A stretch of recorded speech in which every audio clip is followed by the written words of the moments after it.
They were told resistance was pointless. In 1942, after the fall of Bataan and Corregidor, the Japanese Imperial Army declared the Philippines secured. Organized defense had collapsed. American and Filipino forces had surrendered. To Tokyo, the islands were finished, but deep in the mountains of Luzon, in the swamps of Mindanao, and across the dense jungles of the Visayas, a different war was just beginning. Because while an entire Japanese battalion marched confidently into the Philippine highlands, they had no idea they were already walking into a trap. When Japan occupied the Philippines, thousands of troops were deployed to eliminate any remaining resistance.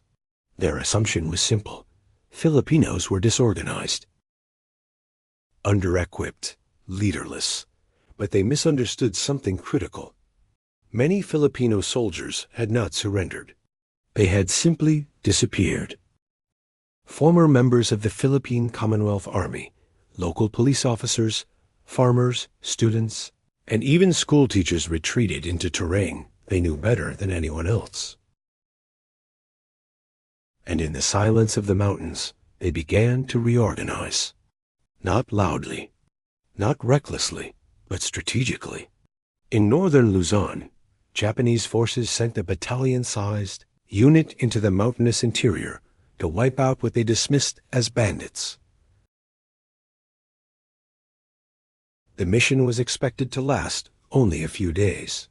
Instead, it dragged on for weeks, because the enemy they were hunting refused to fight the way they expected. Before the battalion even reached the highlands, supply lines were already being cut. Bridges collapsed overnight. Telephone wires were severed. Scouting patrols vanished without warning. Food convoys were ambushed and stripped of supplies before reinforcements could arrive.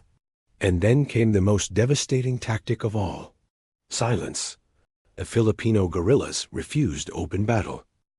They avoided large formations. They struck quickly, then disappeared into the jungle. At night, small units would move through dense forest trails invisible to outsiders. They used captured rifles and improvised explosives.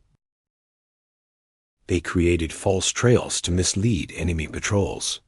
They fed misinformation through local villages. They turned the terrain itself into a weapon. Japanese troops, trained for structured battlefield engagements, now found themselves fighting shadows. Every step forward became uncertain. Every tree line became a threat. Exhaustion began to set in. Morale dropped, because this was no longer a traditional campaign. It was psychological warfare. Instead of one decisive confrontation, the battalion suffered dozens of calculated, coordinated strikes. Ambushes at river crossings, sniper fire from unseen ridges, supply routes that could not be secured. The guerrillas did not need tanks. They did not need artillery superiority. They only needed patience and control of their homeland. Over time, the cost of occupying that region grew too high. The battalion's mission to crush minor resistance had turned into a slow bleed of manpower and resources. What was supposed to be a swift suppression became a drawn-out struggle.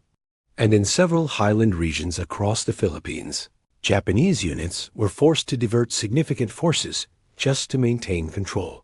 The guerrillas had achieved their objective. They made occupation unstable.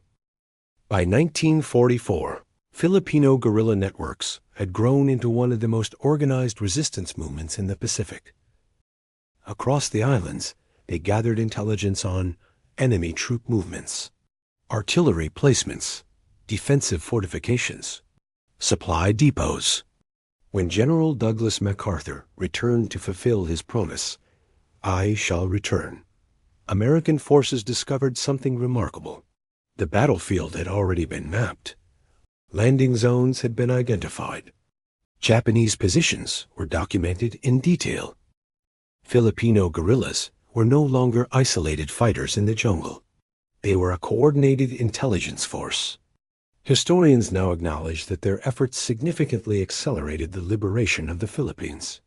They had no air support, no steady ammunition supply, no guarantee of survival. But they had unity, they had strategy, and they had an unbreakable will to reclaim their homeland. What Japan believed would be a secured territory became one of the most active resistance regions in the Pacific War. Entire battalions learned a difficult lesson in those mountains. Underestimating the Filipino guerrilla was a costly mistake. History often remembers the generals, the warships, the massive invasions, but some victories are quieter. Fought in the shadows, won in the jungle, carried out by ordinary people who refused to surrender.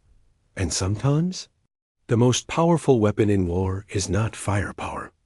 It's knowing your land and refusing to give it up.